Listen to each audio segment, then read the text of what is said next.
So, first we're going to hide stuff that we don't need to animate. For example, the scale and the visibility are channels we would probably never animate.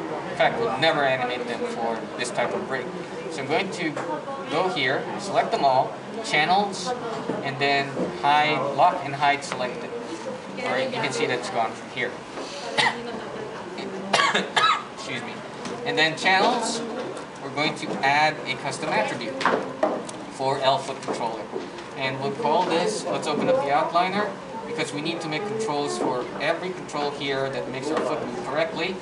The first one is the tiptoe control, tiptoe. Alright, make attribute keyable should be checked, and the data type should be float. Attribute type is scalar. The float just means that, you know, it can move as in a decimal point. Attribute is keyable means you can animate it, and scalar means that it can move up or down. We really don't need to mess around with this. But we do need to mess around with numeric attribute properties. The default value should be set to 0, and there should be no minimum or maximum value. And if we click on add, you'll notice tiptoe is added here as a custom attribute. Okay, so I'm going to create a couple more, and they are ankle, for the ankle controller, and the default should be 0. Click on add, and then the toe. So click on toe, and the default value should be 0, and then click on add. Alright, so we now have tiptoe, ankle, and toe. Problem is, they're not connected in any way yet to our controllers here, so we need to connect them together. So in 3D Anim 1, you learned something called set-driven key. Did you? We're going to use a simplified thing here, and instead of set-driven key, which takes the ratio of a set of numbers and compares them to a ratio of a set of separate numbers, we're going to do a direct connection. Alright, direct connection can be done by going to Window, General Editors, and then going to Connection Editor. There are two panes here, and the one on the left will control the attribute of the object on the right. So we want L-foot controller to be selected, and then reload left.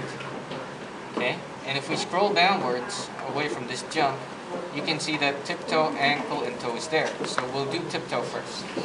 Let's select tiptoe controller, and then reload right. The L_tiptoe controller's attributes will pop out, and what we want to do is to link the value of tiptoe to the rotate X. So this is rotate, it's grayed out. Click on plus, then click on rotate X. You notice that they are now italicized, and that this value is now colored yellow. Alright? So what this means is that if I now move, for example, if I select L-foot controller, then select tiptoe, and then middle mouse drag on the viewport, I can now control this without having to go here. Alright, so let's continue. Ankle. So let's select ankle controller, reload right, and then go to rotate and select rotate X.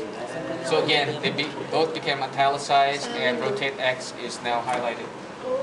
So let's check that again. So if we go to ankle, the ankle now moves.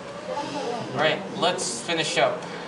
So toe, L-toe controller, reload right, rotate X.